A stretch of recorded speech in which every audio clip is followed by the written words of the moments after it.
All schools are now required to have a policy on how they provide for their gifted and talented pupils.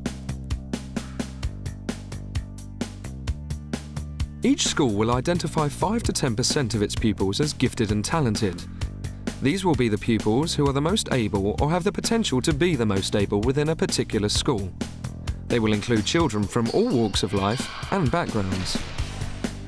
Before I found out that I was on the gifted and talented list, I had a friend, she was on the gifted and talented list, and she was incredibly smart, and I always wanted to be like her. The gifted are those who demonstrate academic ability or potential. People actually look up to you when they see you on the gifted and talented register, and they think that, yeah, if he can do it, I can. The talented are those who demonstrate artistic or sporting potential. Tennis doesn't come easy. You have to work. It's helped me trying to reach to my dream, really.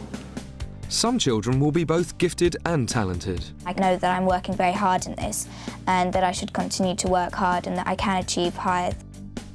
In this film, we will see how a range of primary and secondary schools help to challenge, extend and stretch these children so they can realise their potential.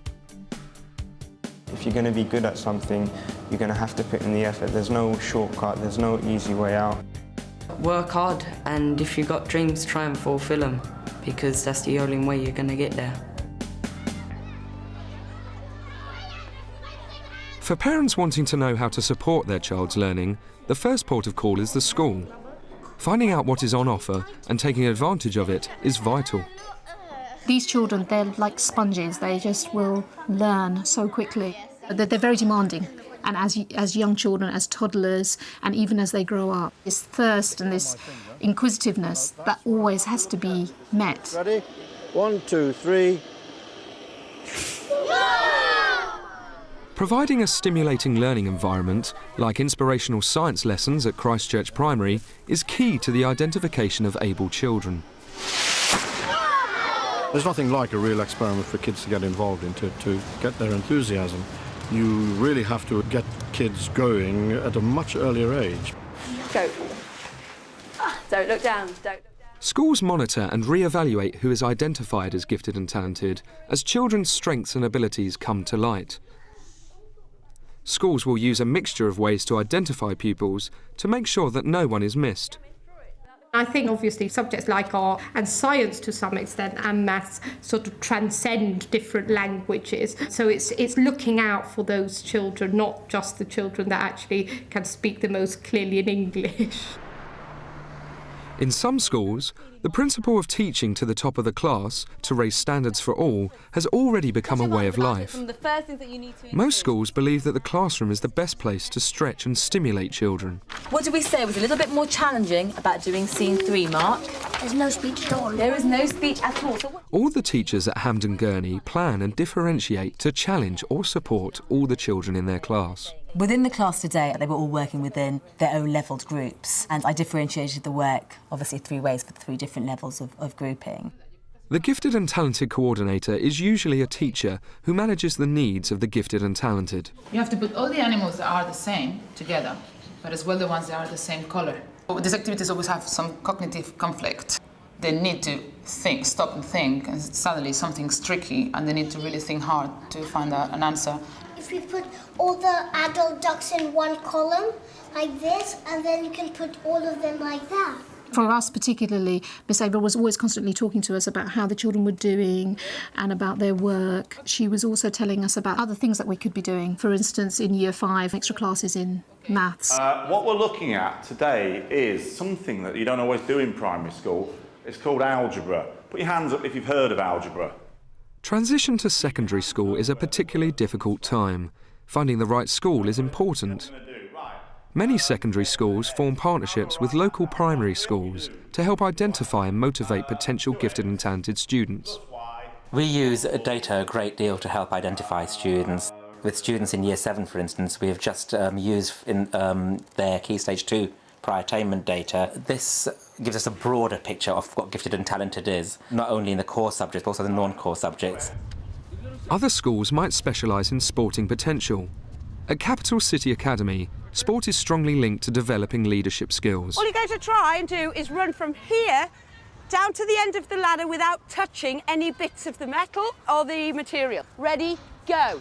We have a battery of tests that we do for prospective Year 7s in Year 6. So they come in January to do 14 tests, which are based on the fundamental skills. So that's agility, balance, coordination, speed striking, kinesthetic awareness, gliding, and buoyancy. Well done, well done, well done, well done. At secondary school, the opportunities to really develop particular strengths are even greater. Finding out how the school provides for gifted and talented pupils and taking advantage of what is on offer is vital.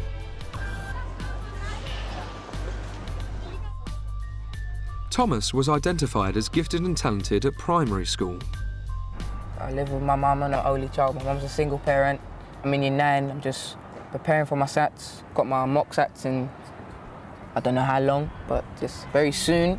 Got my real SATs next year, so I'm just preparing, and the school helping me prepare as well. Now then, if my foot or your foot was under there, or if it was under here, which one would hurt more and why? Thomas? I think the ballerina's foot will hurt more. At Eastleigh, he's being encouraged to further identify his own learning styles and academic strengths. My strengths are really maths and science, because it's just maths, English, science. People find it a bit boring, but here in the school it's not really boring. It's really fun. It's different styles of learning all the time. We're going to explain to you what pressure is, so can you all huddle up? More closer. Come on, you're mostly girls. Just one way here, so. One technique used to stretch gifted and talented students is putting them in the teacher's role so that they can demonstrate their understanding to the rest of the class. You may not weigh much. You still have a concentrated level of pressure. True? True. Thank you. When I'm older, I'd like to become an investment banker. Most of the colleges, they want you to have an A in your GCSEs. In university, you need to get a Master in Business Administration, and then that's it. Then you can be the best investment banker to the best of your ability.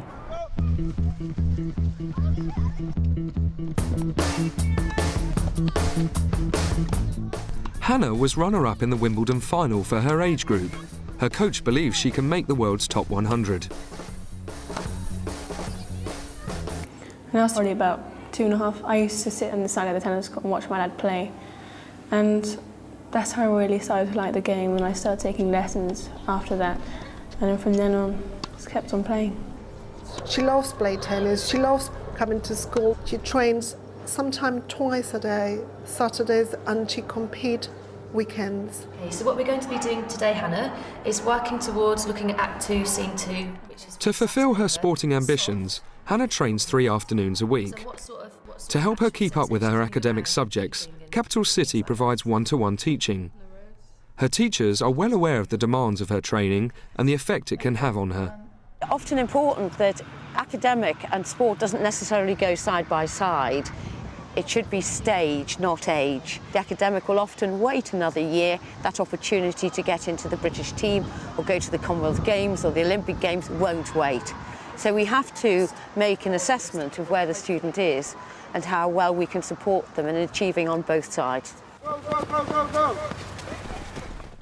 Schools will support gifted and talented students in making what are sometimes very difficult choices. Ali Saidi, who's in Year 13, has faced a very significant crunch in the last 6 months about whether he was going to get a realistic chance of breaking into professional tennis, and he's decided probably not. He's not let go of his sporting commitments. He's just refocused that on becoming a very good club, regional, amateur player and a superb coach. I want to instill into these kids the hope and the motivation and, the belief in them that they can succeed. He's switched his focus back to his A-levels, and we think he's got a realistic chance of getting into Oxbridge, or at least a very good chemical engineering degree course, and that's what he's concentrating on.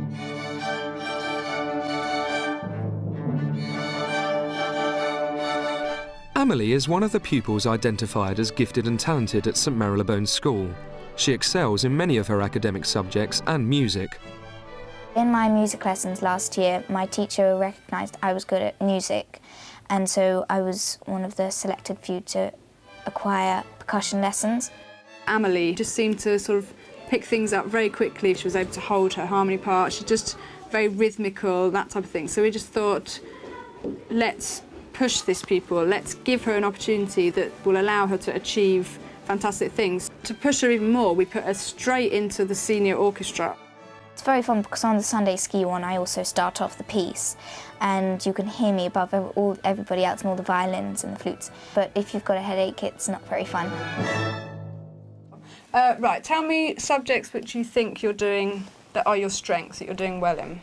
Some schools will use individual learning programmes to support gifted and talented students. Is there anything that you think this school could offer that we don't already do? Well, we provide for the gifted and talented. I keep an eye on them and I meet them and I talk to them, but there just might be extensions that those pupils can do, Saturday schools that they can be invited to, that type of thing. But in the lessons, generally, you just aim high for every pupil.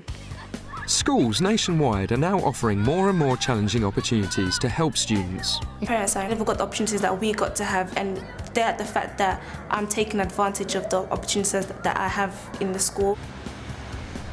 Many schools work with leading cultural and academic institutions to provide additional opportunities for students outside school and to widen their horizons. It gives them an opportunity to look at experiences which are beyond the normal classroom, enables them to work together closely as a group, develop expertise in an area, and then we can extend upon that within the school curriculum. They've made sure that I know what my goal is, being pushed to the limit, as I know it's going to benefit me. Most boys, they see something they want, they're not so focused on school, but with this, keeps him on the straight and narrow. You often get that you're being a pushy parent, but you're not. You know, if your child is able to do things very easily, then they need further stimulation. Now, if that teacher doesn't recognise that, then you need to go further. To find out more about gifted and talented and how best to support your child, the school is always the first place to start. For further advice and resources, there are organisations that focus on gifted and talented development. They can also help parents with decisions about their child's future.